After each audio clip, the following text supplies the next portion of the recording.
KCET round 1 choice ಎಂಟ್ರಿಯಲ್ಲಿ ಯಾರೆಲ್ಲ choice 2 select ಮಾಡಿದ್ದೀರಾ ಈ ಒಂದು ವಿಡಿಯೋ ಸಖತ್ ಇಂಪಾರ್ಟೆಂಟ್ ಆಗಿರುತ್ತೆ. ನಿಮ್ಮ ಚಾಯ್ಸ್ ಎಂಟ್ರಿ ಏನೋ ಕಂಪ್ಲೀಟ್ ಆಗಿದೆ. ಇದಾದಮೇಲೆ ತುಂಬ ಸ್ಟೂಡೆಂಟ್ಸ್ಗೆ ಡೌಟ್ ಇರೋದು, ನಾನು ಫೀಸ್ ಪೇಮೆಂಟ್ ಮಾಡಬೇಕಾ, ಸೊ ನಾನು ಕಾಲೇಜ್ನ ಆ್ಯಡ್ ಮಾಡ್ಬೋದಾ, ಡಿಲೀಟ್ ಮಾಡ್ಬೋದಾ, ಮೇಲೆ ಕೆಳಗಡೆ ಮಾಡ್ಬೋದಾ, ಈ ರೀತಿ ಡೌಟ್ಸ್ ಇರುತ್ತೆ ಅಲ್ವಾ. ನಿಮ್ಮ ಚಾಯ್ಸ್ 2 ಆದಮೇಲೆ ನೆಕ್ಸ್ಟ್ ಪ್ರೋಸೆಸ್ ಏನು ಅಂತ ಕಂಪ್ಲೀಟಾಗಿ ಎಕ್ಸ್ಪ್ಲೇನ್ ಮಾಡ್ತೀನಿ. ಆದ್ದರಿಂದ ಎಲ್ಲ ನಮ್ಮ ಚಾನಲ್ಗೆ ಇನ್ನೂ ಸಬ್ಸ್ಕ್ರೈಬ್ ಆಗಿಲ್ಲ ಅಂದರೆ ಸಬ್ಸ್ಕ್ರೈಬ್ ಆಗಿ, ಯಾಕಂದರೆ ನೆಕ್ಸ್ಟ್ ನಿಮ್ಮ ಕೌನ್ಸಿಲಿಂಗ್ ಮುಗಿಯೋ ತನಕ ಇದೇ ರೀತಿ ಕಂಪ್ಲೀಟಾಗಿ ಗೈಡ್ ಮಾಡ್ತೀನಿ. ಅದಕ್ಕಿಂತ ಮುಂಚೆ ನಿಮಗೆ ಯಾವ ಕಾಲೇಜು ಯಾವ ಬ್ರ್ಯಾಂಚ್ ಸಿಕ್ಕಿದೆ ಅಂತ ಕಮೆಂಟ್ ಬಾಕ್ಸಲ್ಲಿ ತಿಳಿಸಿ, ನೋಡೋಣ ಎಷ್ಟು ಸ್ಟೂಡೆಂಟ್ಸ್ಗೆ ಯಾವೆಲ್ಲ ಕಾಲೇಜ್ ಸಿಕ್ಕಿದೆ ಅಂತ. ನೆಕ್ಸ್ಟು ನೀವು ಚಾಯ್ಸ್ ಎಂಟ್ರಿಯಲ್ಲಿ ಯಾವ ಚಾಯ್ಸ್ನ ಚೂಸ್ ಮಾಡಿದ್ದೀರಾ ಅದನ್ನು ಕೂಡ ಕಮೆಂಟ್ ಬಾಕ್ಸಲ್ಲಿ ತಿಳಿಸಿ. ಸೊ ಬನ್ನಿ ಫ್ರೆಂಡ್ಸ್, ವಿಡಿಯೋನ ಶುರು ಮಾಡೋಣ. ಫೀಸ್ ಪೇಮೆಂಟು ಮಾಡಬೇಕಾ ಬೇಡವಾ, ಇದು ತುಂಬ ಸ್ಟೂಡೆಂಟ್ಸ್ಗೆ ಡೌಟ್ ಇರೋದು. ನೋಡಿ, ಕ್ಲಿಯರಾಗಿ ಹೇಳ್ತೀನಿ. ನಿಮ್ಮ ಫಸ್ಟ್ ರೌಂಡಲ್ಲಿ ಯಾರೆಲ್ಲ ಚಾಯ್ಸ್ 1 ಸೆಲೆಕ್ಟ್ ಮಾಡಿದ್ದೀರಾ ಅವ್ರು ಮಾತ್ರ ಫೀಸ್ ಪೇಮೆಂಟ್ ಮಾಡೋದು. ಈಗ ಯಾರೆಲ್ಲ ಚಾಯ್ಸ್ 2 ಮತ್ತು ಚಾಯ್ಸ್ 3 ಸೆಲೆಕ್ಟ್ ಮಾಡ್ಕೊಂಡಿರ್ತೀರಾ, ನೀವು ಯಾವುದೇ ರೀತಿ ಈ ಫಸ್ಟ್ ರೌಂಡಲ್ಲಿ ಫೀಸ್ ಪೇಮೆಂಟ್ ಮಾಡೋ ಅವಶ್ಯಕತೆ ಇಲ್ಲ. ಸೊ ಯಾವುದೇ ರೀತಿ ಚಲನ್ ಡೌನ್ಲೋಡ್ ಮಾಡ್ಕೋಬೇಕು, ಫೀಸ್ ಪೇ ಮಾಡಬೇಕು, ಇದು ಯಾವುದೇ ಅವಶ್ಯಕತೆ ಇಲ್ಲ. ಇದು ಫಸ್ಟ್ ರೌಂಡಲ್ಲಿ ಮಾತ್ರ. ನೆಕ್ಸ್ಟು ಈಗ ರೀಅರೇಂಜ್ ಮಾಡ್ಬೋದಾ? ಸೊ ಖಂಡಿತ ನೀವು ರೀಅರೇಂಜ್ ಮಾಡ್ಬೋದು. ಸೊ ಯಾವ ರೀತಿ ಅಂತ ಎಕ್ಸ್ಪ್ಲೇನ್ ಮಾಡ್ತೀನಿ. ಈಗ ಇಷ್ಟು ಕಾಲೇಜ್ನ ನೀವು ಆ್ಯಡ್ ಮಾಡಿದ್ದೀರಾ. ಸೊ ಎಕ್ಸಾಂಪಲ್ ಹೇಳ್ತಿರೋದು, ನಿಮಗೆ ಒಂದು 6 ಕಾಲೇಜ್ನ ಆ್ಯಡ್ ಮಾಡಿದ್ದೀರಾ ಅಂತ ಅಂದ್ಕೊಳ್ಳಿ. ಅದರಲ್ಲಿ ನಿಮಗೆ ಇಲ್ಲಿ ಮಧ್ಯದಲ್ಲಿ ಯಾವುದೋ ಒಂದು ಕಾಲೇಜ್ ಸಿಕ್ಕಿದೆ, NIE ಕಾಲೇಜ್ ಸಿಕ್ಕಿದೆ ಅಂತ ಅಂದ್ಕೊಳ್ಳಿ. ನೀವು ಚಾಯ್ಸ್ 2 ಸೆಲೆಕ್ಟ್ ಮಾಡಿದ್ದೀರಾ. ಈಗ ಸೊ ಚಾಯ್ಸ್ 2 ಸೆಲೆಕ್ಟ್ ಮಾಡಿದ್ದೀರಾ. ಸೊ ಚಾಯ್ಸ್ 2 ಸೆಲೆಕ್ಟ್ ಮಾಡಿದ್ರೆ ಏನಾಗುತ್ತೆ, ಈಗ ಏನು ಸಿಕ್ಕಿದೆ ಸೀಟು ನಿಮಗೆ, ಇದು ಹೋಲ್ಡು. ನಿಮಗೆ ಯಾವ ಸೀಟ್ ಸಿಕ್ಕಲಿಲ್ಲ ಅಂದರೂ ಕೂಡ ಈ ಒಂದು ಸೀಟ್ ಏನು ಸಿಕ್ಕಿರುತ್ತೆ NIE ಫಸ್ಟ್ ರೌಂಡಲ್ಲಿ, ಇದು ನಿಮಗೆ ಕನ್ಫರ್ಮ್. ನೆಕ್ಸ್ಟು ನೀವೇನು ಮಾಡ್ತಾಯಿದ್ದೀರಾ ಅಂದರೆ ಅಪ್ಗ್ರೇಡ್ ಆಗೋದಕ್ಕೆ ವೆಯ್ಟ್ ಮಾಡ್ತಾಯಿದ್ದೀರಾ. ಸೊ ಅಪ್ಗ್ರೇಡ್ ಆಗಬೇಕಂದ್ರೆ ಏನಾಗಬೇಕು, ಸಿಸ್ಟಮ್ ಮೇಲ್ಗಡೆಯಿಂದ ಚೆಕ್ ಮಾಡ್ಕೊಂಬರುತ್ತೆ. ಯಾವುದಾದ್ರು ವೇಕೆನ್ಸಿ ಇತ್ತು, ನಿಮ್ಮ ರ್ಯಾಂಕ್ ಚೆನ್ನಾಗಿತ್ತು ಅಂತ ಹೇಳಿದ್ರೆ ಇಲ್ಲಿ ಮೇಲ್ಗಡೆ ಯಾವುದಾದ್ರೂ ಅಲಾಟ್ ಮಾಡುತ್ತೆ. ಅದಕ್ಕಿಂತ ಮುಂಚೆ ಎಡಿಟಿಂಗು. ಸೊ ನಿಮಗೆ ಎಡಿಟಿಂಗ್ ಬಿಡ್ತಾರೆ ನಿಮ್ಮ ಈ ಒಂದು ಫಸ್ಟ್ ರೌಂಡ್ ಅಡ್ಮಿಷನ್ ಎಲ್ಲ ಕಂಪ್ಲೀಟ್ ಆದಮೇಲೆ. ನೆಕ್ಸ್ಟು ಎಡಿಟಿಂಗ್ ಯಾವ ರೀತಿ ಮಾಡ್ಕೋಬೋದು ಅಂತ ಹೇಳಿದ್ರೆ, ಈಗ ನೀವು ಚಾಯ್ಸ್ 2 ಸೆಲೆಕ್ಟ್ ಮಾಡಿಕೊಂಡ್ರೆ ನಿಮಗೆ ಏನು ಸಿಕ್ಕಿರುತ್ತೆ ಸೀಟು, ಇದ್ರ ಕೆಳಗಡೆ ಇರೋದೆಲ್ಲ ಡಿಲೀಟ್ ಆಗುತ್ತೆ. ಇದನ್ನು ನೀವು ಮರ್ತ್ಬಿಡ್ಬೇಕು. ನೆಕ್ಸ್ಟು ನಿಮಗೆ ಇದನ್ನು ರೀಆರ್ಡರ್ ಮಾಡೋದಕ್ಕಾಗಲಿ, ಎಡಿಟ್ ಮಾಡೋದಕ್ಕಾಗಲಿ, ಡಿಲೀಟ್ ಮಾಡೋದಕ್ಕಾಗಲಿ ಏನೂ ಆಪ್ಷನ್ಸ್ ಇಲ್ಲ. ನಿಮ್ದು ಏನಿದ್ರು ಎಡಿಟ್ ಎಲ್ಲಿ ಆಗುತ್ತೆ ಅಂದರೆ ಮೇಲ್ಗಡೆ ಇದೆ ನೋಡಿ. ಸೊ ಇಷ್ಟರಲ್ಲಿ ನೀವು ಎಡಿಟ್ ಮಾಡ್ಕೋಬೇಕು. ಮೇಲಿಂದ ಕೆಳಗೆ ಹಾಕ್ಬೋದು, ಕೆಳಗಿಂದ ಮೇಲೆ ಹಾಕ್ಬೋದು, ಅಥವಾ ಈ ಯಾವುದೋ ಒಂದು ಕಾಲೇಜ್ ಬೇಡವಾ ಇದನ್ನು ಡಿಲೀಟ್ ಮಾಡ್ಬೋದು. ಸೊ ಇಷ್ಟೆಲ್ಲ ಪ್ರಿವಿಲೇಜಸ್ಸು ಯಾರೆಲ್ಲ ಚಾಯ್ಸ್ 2 ಸೆಲೆಕ್ಟ್ ಮಾಡಿರ್ತೀರಾ ನಿಮಗೆ ಸಿಗ್ತಾ ಹೋಗುತ್ತೆ. ಓಕೆನಾ. ಈಗ ನೀವೇನಾದರೂ ಮೆಡಿಕಲ್ ಆಸ್ಪಿರೆಂಟ್ ಅಂದರೆ ನನಗೆ ಈಗ ಮೆಡಿಕಲ್ ಸೀಟ್ ಬೇಕು, ಈಗ ಸೆಕೆಂಡ್ ರೌಂಡಿಂದ ಮೆಡಿಕಲ್ ಸೀಟ್ಸ್ನ ಆ್ಯಡ್ ಮಾಡೋದಕ್ಕೆ ಬಿಡ್ತಾರೆ. ನಾನು ಕಾಲೇಜ್ನ ಯಾವ ರೀತಿ ಆ್ಯಡ್ ಮಾಡೋದು ಅಂತ ಹೇಳಿದ್ರೆ, ನೋಡಿ, ಈಗ ನೀವು ಚಾಯ್ಸ್ 2 ಸೆಲೆಕ್ಟ್ ಮಾಡ್ಕೊಂಡಿದ್ದೀರಾ, ನಿಮಗೆ ಸೀಟು ಸಿಕ್ಕಿದೆ. ಓಕೆನಾ. ಇದು ಓಲ್ಡಲ್ಲೂ ಇದೆ. ನೆಕ್ಸ್ಟು ನಿಮಗೆ ಮೆಡಿಕಲ್ ಬೇಕು, ಮೆಡಿಕಲ್ ಆಸ್ಪಿರೆಂಟ್ ಆಗಿರ್ತೀರ. ಆವಾಗ ಏನು ಮಾಡಬೇಕು ಅಂತ ಹೇಳಿದ್ರೆ, ನೀವು ಪ್ರಿಯಾರಿಟಿನ ಚೇಂಜ್ ಮಾಡ್ಬೋದು. ಈಗ ಮೆಡಿಕಲ್ ಸೀಟ್ಸ್ನ ಹೊಸದಾಗಿ ನೀವು ಮೇಲಾದರೂ ಆ್ಯಡ್ ಮಾಡಿ, ಕೆಳಗಾದರೂ ಆ್ಯಡ್ ಮಾಡಿ, ಫುಲ್ಲು ಈಗ ಏನು ಸಿಕ್ಕಿರುತ್ತೆ ಅಲ್ಲಿ ಲಾಸ್ಟ್ಗಾದರೂ ಆ್ಯಡ್ ಮಾಡ್ಬೋದು. ಓಕೆನಾ. ನೀವು ಮಧ್ಯದಲ್ಲಾದರೂ ಆ್ಯಡ್ ಮಾಡ್ಬೋದು. ಸೊ ನೀವು ನಂಬರ್ ಏನು ಕೊಡ್ತೀರಾ ಪ್ರಿಯಾರಿಟಿ, ಅದು ಮ್ಯಾಟ್ರ್ ಆಗುತ್ತೆ. ಸೊ ಇಲ್ಲಿ ಫಸ್ಟಲ್ಲೇ ನೀವು ಮೆಡಿಕಲ್ ಸೀಟ್ನ ಆ್ಯಡ್ ಮಾಡಿದ್ರೆ, ಈಗ ಮೆಡಿಕಲ್ ಕಾಲೇಜ್, ಇಲ್ಲೇ ಮೆಡಿಕಲ್ ಕಾಲೇಜ್ ಅಂತ ಆ್ಯಡ್ ಮಾಡ್ತೀರಾ. ಸೊ ಫಸ್ಟೇ ಸೊ ಸಿಸ್ಟಮ್ ಚೆಕ್ ಮಾಡುತ್ತೆ. ಅಕಸ್ಮಾತ್ ಮೆಡಿಕಲ್ ಸೀಟ್ ಸಿಗ್ತಾ ನಿಮಗೆ, ಈಗ ಏನು ಸಿಕ್ಕಿರುತ್ತೆ ಓಲ್ಡ್ ಮಾಡಿರ್ತೀರ, ಇದು ಕ್ಯಾನ್ಸಲ್ ಆಗುತ್ತೆ. ಸೊ ಇಷ್ಟೇ, ತುಂಬ ಸಿಂಪಲ್ಲು.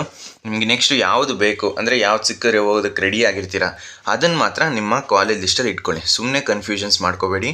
ಸೊ ಮೆಡಿಕಲ್ ಸೀಟ್ಸ್ನ ನೀವು ಆ್ಯಡ್ ಮಾಡ್ಬೋದು. ಓಕೆನಾ. ನೆಕ್ಸ್ಟು ಈಗ ರೀಅರೇಂಜ್ ಅದು ಕ್ಲಾರಿಫೈ ಆಯಿತು. ಡಿಲೀಟ್ ಮಾಡ್ಬೋದಾ? ಸೊ ಖಂಡಿತ ಡಿಲೀಟ್ ಮಾಡ್ಬೋದು. ಯಾವುದನ್ನು ಅಂತ ಹೇಳಿದ್ರೆ, ಈಗ ನಿಮಗೆ NIE ಸಿಕ್ಕಿದೆ, ಇದ್ರ ಮೇಲ್ಗಡೆ ಇರೋದನ್ನ ನೀವು ಡಿಲೀಟ್ ಮಾಡ್ಕೋಬೋದು. ಕೆಳಗಡೆ ಇರೋದು ಆಟೋಮೆಟಿಕಾಗಿ ಡಿಲೀಟ್ ಆಗುತ್ತೆ. ಸೊ ಇದನ್ನು ನೀವೇನೂ ಮಾಡೋದಕ್ಕಾಗಲ್ಲ. ಮೇಲ್ಗಡೆ ಏನು ಕಾಲೇಜ್ ಇರುತ್ತೆ ಇದನ್ನು ರೀಆರ್ಡರ್ ಆದರೂ ಮಾಡ್ಕೋಬೋದು. ಮೇಲ್ಗಡೆಯಿಂದ ಕೆಳಗಾಕಿ, ಕೆಳಗಡೆಯಿಂದ ಮೇಲಾಕಿ, ಅಥವಾ ಬೇಡವಾ ಕಾಲೇಜು ಡಿಲೀಟ್ ಮಾಡ್ಬೋದು. ಸೊ ಈ ರೀತಿ ಇರುತ್ತೆ. ನೆಕ್ಸ್ಟು ಕಾಲೇಜ್ನ ಆ್ಯಡ್ ಮಾಡ್ಬೋದು. ಅದು ಹೇಳ್ದೆ ಅಲ್ವಾ, ಮೆಡಿಕಲ್ ಸ್ಟೂಡೆಂಟ್ಸ್ ಮಾತ್ರ ಈಗ ಹೊಸದಾಗಿ ಆಪ್ಷನ್ ಎಂಟ್ರಿ ಮಾಡೋಕ್ಕೆ ಬಿಡ್ತಾರಲ್ಲ, ಸೊ ಸೆಕೆಂಡ್ ರೌಂಡಿಂದ ಮೆಡಿಕಲ್ ಸೀಟ್ಸ್ನ ಕೂಡ ಇನ್ಕ್ಲೂಡ್ ಮಾಡ್ತಾರೆ. ಆವಾಗ ನೀವು ಮೆಡಿಕಲ್ ಸೀಟ್ಸ್ನ ಇಲ್ಲಿ ಮಧ್ಯದಲ್ಲಿ ಅಥವಾ ನೀವು ಟಾಪಲ್ಲಾದರೂ ಆ್ಯಡ್ ಮಾಡಿ, ಅಥವಾ ಇಲ್ಲಿ ಬಾಟಮಲ್ಲಾದರೂ ಆ್ಯಡ್ ಮಾಡ್ಬೋದು. ಓಕೆನಾ. ಸೊ ಪ್ರಿಯಾರಿಟಿ ಅದ್ರ ಬಗ್ಗೆ ಗಮನ ಇರಲಿ. ಆ ಸಿಸ್ಟಮು ನೀವು ಏನು ಹಾಕಿರ್ತೀರ ಅದ್ರ ಪ್ರಿಯಾರಿಟಿ ಪ್ರಕಾರ ನಿಮಗೆ ಸೀಟ್ನ ಅಲಾಟ್ ಮಾಡುತ್ತೆ. ಆಮೇಲೆ ನೀವು KEಗೆ ಹೋಗಿ ಇದು ನಾನು ಮಿಸ್ ಹಾಕ್ಬಿಟ್ಟೆ ಆ ರೀತಿ ಏನು ಹೇಳಿದ್ರೆ ಅವರು ನಿಮಗೆ ಏನೂ ಮಾಡೋದಕ್ಕಾಗಲ್ಲ. ಆದ್ದರಿಂದ ಈಗಲೇ ಕರೆಕ್ಟಾಗಿ ನಿಮ್ಮ ಪ್ರಿಯಾರಿಟಿ ಮೇಲೆ ಗಮನ ಇರಲಿ. ಸೊ ಪ್ರಿಯಾರಿಟಿ ಅದು ಫಸ್ಟು ನಿಮ್ಗೆ ಚೆಕ್ ಮಾಡುತ್ತೆ. ಸೊ ಇಲ್ಲೇ ಮೆಡಿಕಲ್ ಹಾಕಿದ್ರಿ ಅಂದರೆ ಅಕಸ್ಮಾತ್ ಮೆಡಿಕಲ್ ಸಿಗ್ತಾ, ನೀವು ಈಗ ಏನು ಫಸ್ಟ್ ರೌಂಡಲ್ಲಿ ಓಲ್ಡಲ್ಲಿತ್ತು ಅದು ಕ್ಯಾನ್ಸಲ್ ಆಗುತ್ತೆ. ಸೊ ನೆಕ್ಸ್ಟು ಅಪ್ಕಮಿಂಗ್ ರೌಂಡಲ್ಲಿ ನಿಮಗೆ ಯಾವ ಕಾಲೇಜ್ ಸಿಗುತ್ತೆ ಅದೇ ಫೈನಲ್ಲು. ಅಕಸ್ಮಾತ್ ಯಾವುದು ಸಿಗಲಿಲ್ಲ ಅಂದರೆ ಇದೇ ಸಿಗುತ್ತೆ, NIEನೇ ಸಿಗುತ್ತೆ. ಓಕೆನಾ. ಯಾರಿಗೆ ಅಂದರೆ ಯಾರೆಲ್ಲ ಚಾಯ್ಸ್ 2 ಸೆಲೆಕ್ಟ್ ಮಾಡ್ಕೊಂಡಿರ್ತೀರ. ಮತ್ತು ಚಾಯ್ಸ್ 2 ಚಾಯ್ಸ್ 3 ಇದರಲ್ಲಿ ಏನು ಡಿಫ್ರೆನ್ಸ್ ಅಂತ ಹೇಳಿದ್ರೆ, ನೀವು ಚಾಯ್ಸ್ 2 ಸೆಲೆಕ್ಟ್ ಮಾಡ್ಕೊಂಡವ್ರಿಗೆ ಒಂದು ಅಡ್ವಾಂಟೇಜು ಏನು ಅಂದರೆ ನೀವು ಒಂದು ಸೀಟ್ನ ಹೋಲ್ಡ್ ಮಾಡ್ಕೊಂಡು ಹೋಗ್ತೀರಾ, ಓಕೆನಾ. ಸೊ ಚಾಯ್ಸ್ 2 ಯಾರೆಲ್ಲ ಸೆಲೆಕ್ಟ್ ಮಾಡ್ಕೊಂಡಿರ್ತೀರಾ, ನೀವು ಒಂದು ಸಿಕ್ಕಿರೋ ಸೀಟ್ ಇದೆ ನಿಮ್ಮದು ಆಲ್ರೆಡಿ, ಇದನ್ನು ಹೋಲ್ಡ್ ಮಾಡಿಕೊಂಡು ಇದಕ್ಕಿಂತ ಬೆಟರ್ ಕಾಲೇಜ್ಗೆ ನೀವು ವೆಯ್ಟ್ ಮಾಡ್ತಾ ಇದ್ದೀರಾ, ಓಕೆನಾ. ಈಗ ಅಕಸ್ಮಾತ್ ನೆಕ್ಸ್ಟು ಸಿಕ್ಕಿದ್ರೆ ಅಪ್ಗ್ರೇಡ್ ಆಗುತ್ತೆ, ಸಿಗಲಿಲ್ವಾ ಇದಂತೂ ಕನ್ಫರ್ಮ್, ನಿಮಗೆ ಯಾವ್ದು ಸಿಕ್ಕಿರುತ್ತೆ ಫಸ್ಟ್ ರೌಂಡಲ್ಲಿ ಅದಂತೂ ಕನ್ಫರ್ಮ್. ನೆಕ್ಸ್ಟು ಚಾಯ್ಸ್ 3 ಯಾರೆಲ್ಲ ಸೆಲೆಕ್ಟ್ ಮಾಡ್ಕೊಂಡಿರ್ತಾರೆ, ಸೊ ಚಾಯ್ಸ್ 3 ಸೆಲೆಕ್ಟ್ ಮಾಡ್ಕೊಂಡಿರೋರಿಗೆ ಏನಾಗುತ್ತೆ ಅಂತಂದರೆ ನಿಮಗೆ ಸಿಕ್ಕಿರುತ್ತೆ ಸೀಟು, ಬಟ್ ಅದನ್ನು ನೀವು ಕ್ಯಾನ್ಸಲ್ ಮಾಡ್ಕೊತಾ ಇದ್ದೀರಾ. ಸೊ ಕ್ಯಾನ್ಸಲ್ ಮಾಡಿಕೊಂಡು ಮುಂದೆ ಹೋಗ್ತಾ ಇದ್ದೀರಾ. ನೆಕ್ಸ್ಟು ಸೆಕೆಂಡ್ ರೌಂಡಲ್ಲಿ ಸಿಕ್ಕಿದ್ರೆ ಓಕೆ, ನಿಮ್ಮ ಆಪ್ಷನ್ ಟ್ರೀ ಲಿಸ್ಟ್ ಮೇಲೆ ಡಿಪೆಂಡ್ ಆಗುತ್ತೆ, ಮತ್ತು ಆ ಕಾಲೇಜಲ್ಲಿ ಎಷ್ಟು ಸ್ಟೂಡೆಂಟ್ಸ್ ಆ್ಯಡ್ ಮಾಡಿರ್ತಾರೆ ಆಪ್ಷನ್ ಟ್ರೀ ಲಿಸ್ಟಲ್ಲಿ, ಇದು ಕೂಡ ಮ್ಯಾಟ್ರ್ ಆಗುತ್ತೆ.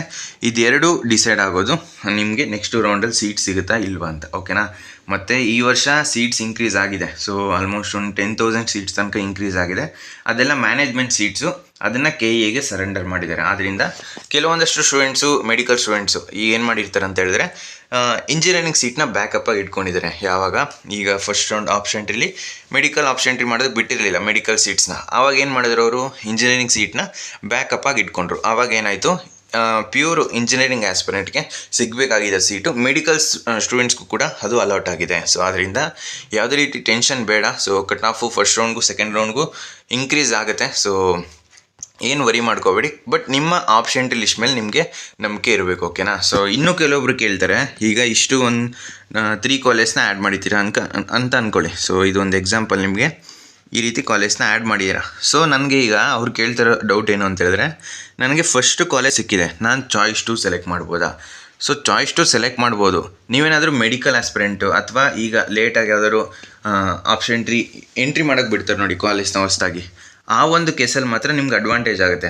ಅಕಸ್ಮಾತು ನಿಮಗೆ ನೀವು ಪ್ಯೂರ್ ಇಂಜಿನಿಯರಿಂಗ್ ಆಸ್ಪಿರೆಂಟು, ಈಗ ಫಸ್ಟ್ ಪ್ರಿಯಾರಿಟಿನೇ ಸಿಕ್ಕಿದೆ, ಇದಕ್ಕಿಂತ ಬೆಟರ್ ಕಾಲೇಜ್ ನಿಮ್ಮ ಲಿಸ್ಟಲ್ಲಿ ಇಲ್ಲವೇ ಇಲ್ಲ. ಸೊ ಯಾಕೆಂದರೆ ಈಗ ಇದ್ರ ಕೆಳಗಡೆ ಇರೋದೆಲ್ಲ ಡಿಲೀಟ್ ಆಗುತ್ತಾ, ಇದ್ರ ಮೇಲ್ಗಡೆ ಕಾಲೇಜೇ ಇಲ್ಲ, ನೀವು ಚಾಯ್ಸ್ 2 ಸೆಲೆಕ್ಟ್ ಮಾಡಿ ಏನು ಪ್ರಯೋಜನ ಆಯಿತು? ಸೊ ಬೇಕಾದರೆ ನಿಮಗೆ ಫಸ್ಟ್ ರೌಂಡಲ್ಲಿ ಫೀಸ್ ಪೇಮೆಂಟ್ ಮಾಡೋಕ್ಕಾಗಲಿ ಅಂದರೆ ಸೆಕೆಂಡ್ ರೌಂಡಲ್ಲಿ ಫೀಸ್ ಪೇಮೆಂಟ್ ಮಾಡ್ತೀನಿ, ಈ ಒಂದು ಫ್ಯಾಕ್ಟ್ ಏನಾದರೂ ನಿಮ್ಮ ಮೈಂಡಲ್ಲಿತ್ತು ಅಂತ ಹೇಳಿದ್ರೆ ಇದು ವರ್ಕ್ ಆಗುತ್ತೆ. ಸೊ ಇಲ್ಲ ಅಂತ ಹೇಳಿದ್ರೆ ಸುಮ್ಮನೆ ವೇಸ್ಟು. ಸೊ ಗೊತ್ತಾಯಿತು ಅಂತ ಅಂದ್ಕೊತೀನಿ ಯಾವ ರೀತಿ ಚಾಯ್ಸ್ 2 ವರ್ಕ್ ಆಗಿದೆ ಅಂತ. ನೆಕ್ಸ್ಟು ಚಾಯ್ಸ್ 2 ಸೆಲೆಕ್ಟ್ ಮಾಡಿರೋರಿಗೆ ಅಪ್ಗ್ರೇಡ್ ಆಗೋ ಚಾನ್ಸಸ್ ಇದೆ, ಬಟ್ ನೀವು ಕರೆಕ್ಟಾಗಿ ಕಟ್ ಆಫ್ನೆಲ್ಲ ಅನಲೈಸ್ ಮಾಡಿ ನಿಮ್ಮ ಕಾಲೇಜ್ ಲಿಸ್ಟ್ನ ಪ್ರಿಪೇರ್ ಮಾಡಿರಬೇಕು ಅಷ್ಟೇ. ಸೊ ಓಕೆನಾ. ನೆಕ್ಸ್ಟು ಇದ್ರ ಬಗ್ಗೆ ಏನೇ ಡೌಟ್ಸ್ ಇದ್ರೂ ಕಮೆಂಟ್ ಬಾಕ್ಸಲ್ಲಿ ತಿಳಿಸಿ. ನೆಕ್ಸ್ಟು ಚಾಯ್ಸ್ 3 ಇದೇ ರೀತಿ ನಿಮಗೆ ಸಪ್ರೇಟ್ ಡೆಡಿಕೇಟೆಡ್ ವಿಡಿಯೋ ಬೇಕಾ, ಅದನ್ನು ಕೂಡ ಕಮೆಂಟ್ ಬಾಕ್ಸಲ್ಲಿ ಚಾಯ್ಸ್ 3 ಅಂತ ಹಾಕಿ. ಸೊ ಫ್ರೆಂಡ್ಸ್, ಈ ವಿಡಿಯೋ ನಿಮ್ಗೆ ಇಷ್ಟವಾಗಿತ್ತು ಅಂದರೆ ಲೈಕ್ ಮಾಡಿ, ಕಮೆಂಟ್ ಮಾಡಿ, ಮತ್ತು ನಿಮ್ಮ ಫ್ರೆಂಡ್ಸ್ಗೆಲ್ಲ ಈ ವಿಡಿಯೋನ ಶೇರ್ ಮಾಡಿ.